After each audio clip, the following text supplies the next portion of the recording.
Hey everyone, this is Andrew Ty. Welcome to my YouTube channel. Today we're going to be talking about 3 different first-person shooters that work great on macOS. And all the games in the video today are completely free. However, they might not be for the long-term future. So today I'm going to be explaining why you should be playing these games on your Mac right now. So if you haven't subscribed already, then please consider subscribing and you'll be able to keep up to date with the latest Mac gaming news. One of the things that people complain about is the fact that we don't have a modern Call of Duty game working on Mac. No, we can't play things like Warzone or even the later versions of Call of Duty. The best we've got is Black Ops 3, which did get a very decent macOS port. And whilst the single player campaign runs well on M1 Macs, unfortunately we don't have functioning multiplayer on macOS. In steps the game Combat Master.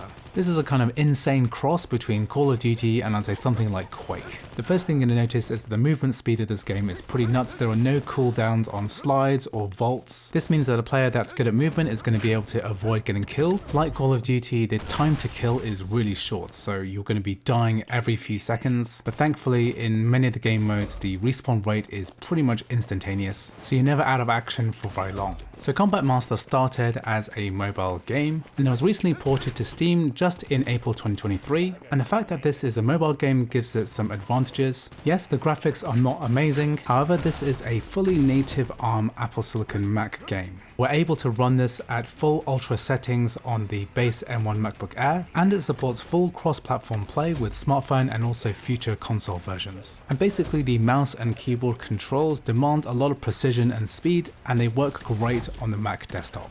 Personally, I can't quite imagine trying to play this game on a touchscreen on a smartphone or a tablet. Combat Master really rewards the precision of a mouse and keyboard setup on a Mac desktop. So I've been playing this game for a while and I really like the gameplay. There are multiple game modes like Arms Race, Deathmatch, Team Deathmatch, Search and Destroy, and the game rounds are actually really short, and because the game is very lightweight it means we can get in and out of a game very quickly. And furthermore, the unlock system isn't too bad. Every match earns you XP and you can do things like earn attachments, gain new weapons, and add a bunch of cosmetics as well. And whilst most free-to-play multiplayer games are actually made by massive studios with huge amounts of money behind them, the developers of this game, Alpha Bravo, are a small indie studio. So if you're a Mac gamer and you want to reward developers for creating Mac ports, then I definitely encourage you to buy a few cosmetics for this game. Whilst on desktop we seem to have a relatively strong launch for an indie game, we can see that the player numbers are declining. So really Combat Master represents what Mac gamers have been asking for a really long time. Just make sure to show your support while you still can. Free-to-play games like this have a habit of disappearing when not enough players get involved.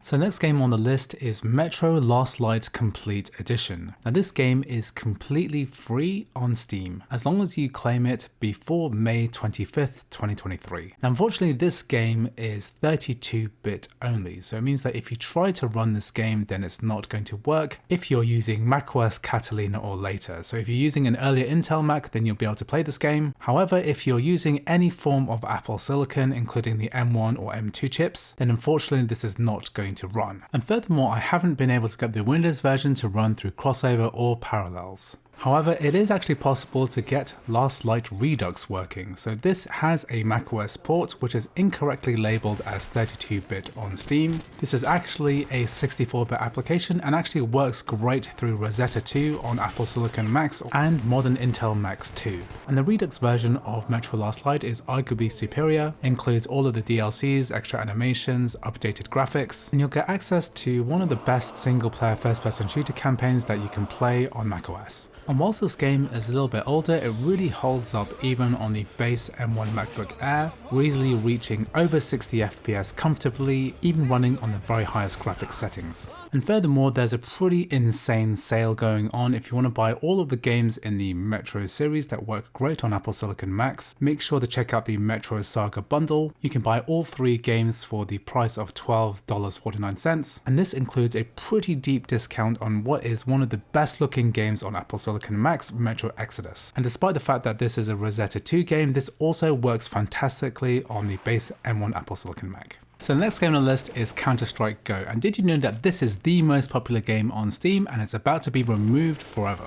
And if you've been keeping up with gaming news, you know that Counter-Strike 2 has been announced, and one of the most exciting features is the fact that the entire game is going to be moved over to the Source 2 engine. This is pretty great news as the CSGO engine is pretty ancient. You can really tell that on the Mac side this has been really under-maintained. For example, CSGO on macOS still uses the graphics API OpenGL, which has also been deprecated on newer versions of macOS, and it's never been updated to use something much faster like Metal. Also, you can tell that Valve really don't care about the Mac port of CSGO. When you install CSGO on Mac for the first time, the window will overlap the bottom of the screen and you can't change the game resolution or join any games. This is easily fixed by using launch options to make the windowed mode smaller. However, it's really something that Valve could have fixed really easily, but they've managed to leave this bug in for many years now. So it doesn't really look good for the future of Counter-Strike 2, as historically the CSGO client has been abandoned.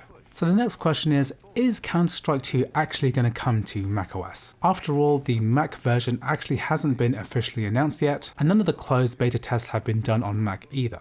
Furthermore, once Counter-Strike 2 comes out, then CSGO is going to be replaced completely, similar to the Overwatch 2 and Overwatch 1 situation. So potentially this could be one of the last times to play the best first-person multiplayer free-to-play shooter on Mac before Counter-Strike Go gets removed forever. However, there is some evidence to show that the Mac port of Counter-Strike 2 is going to get released. In the CS2 FAQ, there is a notice here which says, "Can I participate in CS2 limited test on Linux or macOS?" Whilst the answer says it is Windows only, it's pretty inconceivable that they wouldn't also release this on Steam OS in the future, especially with Valve's priority on the Steam Deck. And listing Linux there alongside macOS seems to indicate that a macOS version is going to be released in the future. Furthermore, we can see some behind the scenes development work happening, potentially making CS2 compatible with Apple's Metal graphics API using something called Molten VK, which translates Vulkan into Metal. If we look at the Molten VK GitHub page here, we can see that there's a request to add an extension to Molten VK, and somebody called Dan Ginsberg has commented that they also want to see this extension supported, and it looks like what they're trying to do is to add more Molten VK Metal support to the Source 2 engine. So we say this because if we look at Dan Ginsberg's profile, we can see that they work for a company called Upsample Software, and they specialize in Vulkan and cross-platform macOS development as well. They've also worked on various Source 2 titles, for example Alex, Dota Underlord, Steam VR, Dota 2. They developed Dota 2's Vulkan render backend, which is used on macOS using Molten VK. And it's very likely that these Molten VK changes are going to be applied to Counter-Strike 2 running on Source 2.